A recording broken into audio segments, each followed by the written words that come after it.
Hi ಎಲ್ರಿಗೂ ನಮಸ್ಕಾರ, welcome back to my YouTube channel.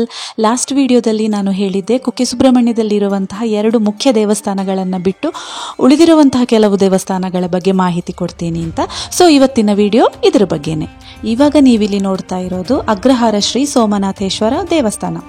ಈ ದೇವಸ್ಥಾನ ಕುಕ್ಕೆ ಸುಬ್ರಹ್ಮಣ್ಯದಿಂದ 1.5 ಕಿಲೋಮೀಟರ್ ದೂರದಲ್ಲಿದೆ. ಹಾಗೇನೆ ಈ ದೇವಾಲಯವು ಸಹ ಕುಮಾರಧಾರಾ ನದಿಯ ದಡದಲ್ಲಿದೆ. ಈ ಸ್ಥಳದಲ್ಲಿ ಈ ನದಿಗೆ ಪಂಚಮಿ ತೀರ್ಥ ಅಂತ ಕರೀತಾರೆ. ಈ ಪ್ರದೇಶ ಶತಮಾನಗಳ ಹಿಂದೆ ಅಂದರೆ ಸುಮಾರು 100 ವರ್ಷಗಳ ಹಿಂದೆ ಅಗ್ರಹಾರ ಗ್ರಾಮವಾಗಿತ್ತಂತೆ. ಅಗ್ರಹಾರ ಅಂದರೆ ಬ್ರಾಹ್ಮಣ ಸಮುದಾಯದವರು ವಾಸ ಮಾಡ್ತಾ ಇದ್ದಂತಹ ಜಾಗ ಇದು. ನೋಡಿ, ದೇವಸ್ಥಾನದ ಮುಂದುಗಡೆನೆ ಅಶ್ವತ್ಥದ ಮರ, ಹಾಗೇನೆ ಶಿವನಿಗೆ ಇಷ್ಟವಾಗಿರುವಂತಹ ಬಿಲ್ವಪತ್ರೆಯ ಮರ ಸಹ ಇದೆ ಇಲ್ಲಿ. ಸೋಮನಾಥೇಶ್ವರ ಅಂದರೆ ಇಲ್ಲಿನ ಮುಖ್ಯ ದೇವರು ಶಿವ. ಈ ಶಿವಲಿಂಗವನ್ನು 1000 ವರ್ಷಗಳ ಹಿಂದೆ ಸ್ಥಾಪಿಸಲಾಗಿದೆ ಎಂದು ಹೇಳಲಾಗುತ್ತೆ.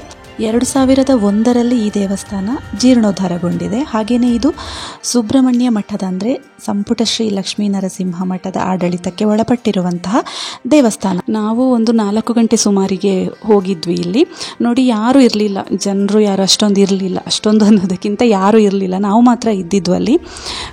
ಬೇರೆ ಉತ್ಸವದ ದಿನಗಳಲ್ಲಿ ಅಥವಾ ಹಬ್ಬ ಹರಿದಿನಗಳಲ್ಲಿ ಇರ್ತಾರೆ ಏನೋ, ಅದು ಬಿಟ್ಟರೆ ಮಾಮೂಲಿ ದಿನಗಳಲ್ಲಿ ಇಲ್ಲಿ ನನ್ನ ಪ್ರಕಾರ ಯಾರು ಅಷ್ಟಾಗಿ ಭಕ್ತಾದಿಗಳು ಬರಲ್ಲ ಅನಿಸುತ್ತೆ ಇಲ್ಲಿ. ಯಾಕಂದರೆ ಹೆಚ್ಚಿನವರಿಗೆ ಈ ದೇವಸ್ಥಾನದ ಬಗ್ಗೆ ಗೊತ್ತೇ ಇಲ್ಲ, ಅಂದರೆ ಪ್ರಚಾರ ಇಲ್ಲ ಈ ದೇವಸ್ಥಾನದ ಬಗ್ಗೆ ಅಂತಲೇ ಹೇಳ್ಬೋದು. ಇಲ್ಲಾಂದರೆ ಕುಕ್ಕೆ ಸುಬ್ರಹ್ಮಣ್ಯಕ್ಕೆ ಬಂದವರು ಇಲ್ಲಿ ಬರ್ತಿದ್ರೋ ಏನೋ, ಊರಿನವರಿಗೆ ಬಿಟ್ಟು ಹೊರಗಿನವರಿಗೆ ಯಾರೂ ಇದರ ಬಗ್ಗೆ, ಈ ದೇವಸ್ಥಾನದ ಬಗ್ಗೆ ಅಷ್ಟೊಂದು ಗೊತ್ತಿಲ್ಲ. ಸೊ ಈ ವಿಡಿಯೋ ನೋಡ್ತಾ ಇರೋರು ಯಾರಾದರೂ ನೆಕ್ಸ್ಟ್ ಟೈಮ್ ಕುಕ್ಕೆ ಸುಬ್ರಹ್ಮಣ್ಯಕ್ಕೆ ಹೋದಾಗ ಈ ದೇವರ ದರ್ಶನವನ್ನು ಸಹ ತಪ್ಪದೇ ಮಾಡಿ. ನೋಡಿ, ಇದು ಇಲ್ಲಿನ ಮುಖ್ಯ ದೇವರು ಅಗ್ರಹಾರ ಸೋಮನಾಥೇಶ್ವರ. ಪೂಜೆ ಟೈಮ್ ಆಗಿಲ್ಲ ಅನಿಸುತ್ತೆ, ಹಾಗಾಗಿ ಬಾಗಿಲು ಹಾಕ್ಕೊಂಡೇ ಇತ್ತು. ಹಾಗೆಯೇ ಇಲ್ಲಿ ಶಿವನ ಜೊತೆಗೆ ಮಹಾಗಣಪತಿ ಹಾಗೂ ದುರ್ಗಾದೇವಿಯ ಗುಡಿಗಳು ಸಹ ಇವೆ.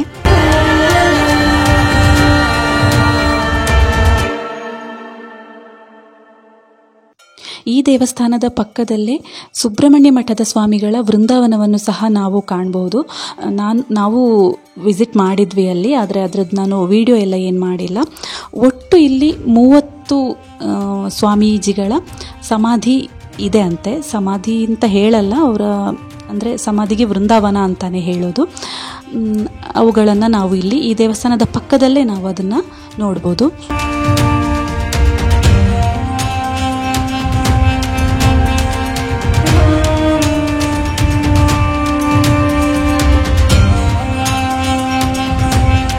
ಇಲ್ಲಿ ಒಂದಷ್ಟು ಹೊತ್ತು ಟೈಮ್ ಸ್ಪೆಂಡ್ ಮಾಡಿ ನೆಕ್ಸ್ಟ್ ನಾವು ಹೋಗಿದ್ದು ಅಭಯ ಗಣಪತಿ ದೇವಸ್ಥಾನಕ್ಕೆ. ಇದು ನೋಡಿ, KSS ಕಾಲೇಜ್ ಅಂದರೆ ಕುಕ್ಕೆ ಶ್ರೀ ಸುಬ್ರಹ್ಮಣ್ಯೇಶ್ವರ ಮಹಾವಿದ್ಯಾಲಯ, ಇದರ ಪಕ್ಕದಲ್ಲೇ ಇರೋದು ದೇವಸ್ಥಾನ. ನಾನು ಈ ಕಾಲೇಜಲ್ಲೇ ಡಿಗ್ರಿ ಮಾಡಿರೋದು, ಹಾಗಾಗಿ ಅದನ್ನು ನೋಡ್ಕೊಂಡು ಬರ್ತಾ ಇದ್ದೆ ನಾನು.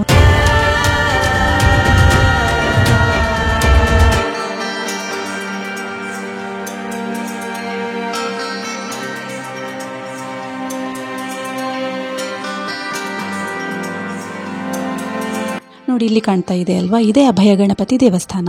ಈ ದೇವಸ್ಥಾನವನ್ನು ನೇಪಾಳಿ ಶೈಲಿಯಲ್ಲಿ ಕಟ್ಟಲಾಗಿದೆ. ಇಲ್ಲಿರುವ ಗಣಪತಿಯು ಅತ್ಯಂತ ದೊಡ್ಡ ಏಕಶಿಲಾ ಪ್ರತಿಮೆಗಳಲ್ಲಿ, ಅಂದರೆ ಗಣಪತಿಯ ಏಕಶಿಲಾ ಪ್ರತಿಮೆಗಳಲ್ಲಿ ಒಂದಾಗಿದೆ ಅಂತೆ. ಇದರ ಎತ್ತರ 21 ಅಡಿಗಳು. ಇದು ಕುಕ್ಕೆ ಸುಬ್ರಹ್ಮಣ್ಯದಿಂದ ಸುಮಾರು ಒಂದು 1/2-3 ಕಿಲೋಮೀಟರ್ ದೂರದಲ್ಲಿದೆ. ಅಂದರೆ ದೇವಸ್ಥಾನದಿಂದ ಕುಮಾರಧಾರ ಸ್ನಾನಘಟ್ಟಕ್ಕೆ ಹೋಗೋ ಮುಖ್ಯ ರಸ್ತೆಯ ಎಡಭಾಗದಲ್ಲಿ ಇದೆ ಈ ದೇವಸ್ಥಾನ. ನಾನಾಗಲೇ ಹೇಳಿದೆ ನೋಡಿ, ನಾನು ಈ ಕಾಲೇಜಲ್ಲಿ ಡಿಗ್ರಿ ಮಾಡಿರೋದು ಅಂತ. ನಮ್ಮ ಕ್ಲಾಸ್ ಇದ್ದಿದ್ದು 2nd ಫ್ಲೋರಲ್ಲಿ ಐ ಥಿಂಕ್, ಅಂದರೆ ಆಡಿಟೋರಿಯಂ ಪಕ್ಕದಲ್ಲೇ ಇತ್ತು.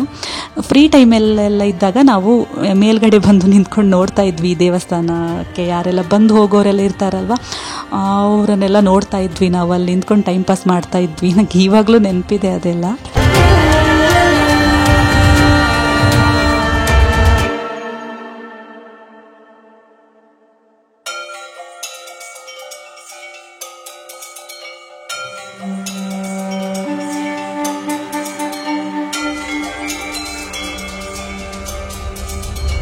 ಈ ದೇವಸ್ಥಾನದ ಪಕ್ಕದಲ್ಲೇ, ಅಂದರೆ ಇದಕ್ಕೆ ಅಂಟುಕೊಂಡೇ ಇನ್ನೊಂದು ದೇವಸ್ಥಾನ ಇದೆ. ಅದೇ ಇದು ಶ್ರೀ ವನದುರ್ಗಾದೇವಿ ದೇವಸ್ಥಾನ.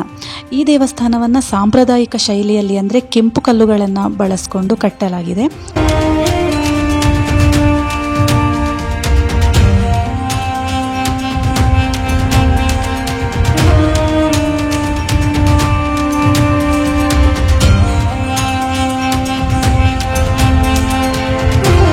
ನೋಡಿ 2 ದೇವಸ್ಥಾನಗಳು ಸಹ ಪಕ್ಕಪಕ್ಕದಲ್ಲೇ ಇವೆ. ಇದು ಬಿಲದ್ವಾರ. ಇಲ್ಲೂ ಒಂದು ಗುಹೆ ಥರ ಇದೆಯಂತೆ, ಹೋಗ್ಬೋದಂತೆ ಸ್ವಲ್ಪ ದೂರ ಒಳಗಡೆ. ಬಟ್ ನಾನು ಇಲ್ಲಿ ತನಕನೂ ಹೋಗಿಲ್ಲ, ಈ ಸಲನೂ ಹೋಗಿಲ್ಲ, ಸುಮ್ಮನೆ ಹೊರಗಡೆಯಿಂದ ವಿಡಿಯೋ ಮಾಡಿಕೊಂಡೆ ಅಷ್ಟೇ. ಇಲ್ಲೇ ಸ್ವಲ್ಪ ಹೆಜ್ಜೆಗಳಷ್ಟು ಮುಂದಕ್ಕೆ ಅಂದರೆ ಒಂದು 100-200 ಮೀಟರ್ ಅಡಿಗಳ ಅಂತರದಲ್ಲಿ ಇನ್ನೊಂದು ಗಣಪತಿಯ ದೇವಸ್ಥಾನ ಸಿಗುತ್ತೆ. ಅದೇ ಇದು ಕಾಶಿಕಟ್ಟೆ ಗಣಪತಿ ದೇವಸ್ಥಾನ.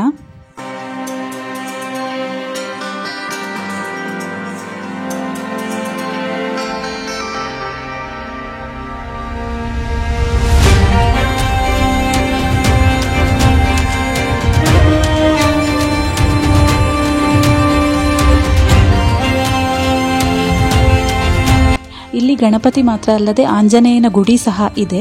ಇಲ್ಲಿ ಪೂಜಿಸ್ತಾ ಇರುವಂತಹ ಗಣಪತಿಯ ವಿಗ್ರಹ ಅತ್ಯಂತ ಪ್ರಾಚೀನವಾದುದಂತೆ, ಅಂದರೆ ನಾರದ ಋಷಿಗಳಿಂದ ಪ್ರತಿಷ್ಠಾಪಿಸಲ್ಪಟ್ಟಿದ್ದು ಅಂತ ಹೇಳಲಾಗುತ್ತೆ. ಇಲ್ಲಿ ಸಂಜೆಯ ವೇಳೆಗೆ ಹರಕೆಯ ರಂಗಪೂಜೆ ಸೇವೆ ಇಂಥದ್ದೆಲ್ಲ ನಡೆಯುತ್ತೆ.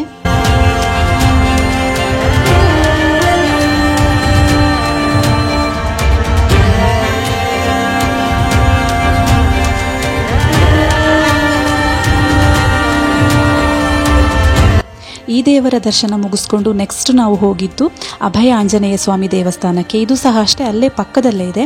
ಸೋಮನಾಥೇಶ್ವರ ದೇವಸ್ಥಾನ ಒಂದು ಬಿಟ್ಟು ಉಳಿದ 4 ದೇವಸ್ಥಾನಗಳು ಸಹ ಮುಖ್ಯ ರಸ್ತೆಯ ಪಕ್ಕದಲ್ಲೇ ಇದೆ, ಅಂದರೆ ಒಂದೇ ಲೈನ್ನಲ್ಲಿ ನಮಗೆ ಕಾಣೋದಕ್ಕೆ ಸಿಗುತ್ತೆ.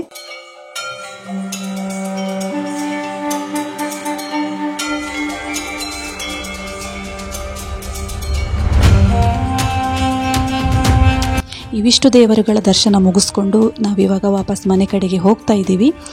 ಕುಕ್ಕೆ ಸುಬ್ರಹ್ಮಣ್ಯದಲ್ಲಿರುವಂತಹ ಮುಖ್ಯ 2 ದೇವಸ್ಥಾನಗಳನ್ನು ಬಿಟ್ಟು ಉಳಿದಿರುವಂತಹ ಒಂದು 5 ದೇವಸ್ಥಾನಗಳ ಬಗ್ಗೆ ನಾನು ಈ ವಿಡಿಯೋದಲ್ಲಿ ಮಾಹಿತಿ ಕೊಟ್ಟಿದ್ದೀನಿ ನಿಮಗೆ.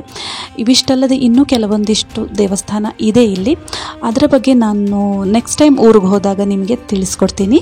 ಇಷ್ಟು ಜಾಗಗಳಿಗೆ ಹೋಗಿನೇ ನಮಗೆ ತುಂಬ ಸುಸ್ತಾಗಿತ್ತು. ಅಂದರೆ ನಾವು ಹೋದಾಗ ಹೆವಿ ಬಿಸಿಲಿತ್ತು ಅಲ್ಲಿ.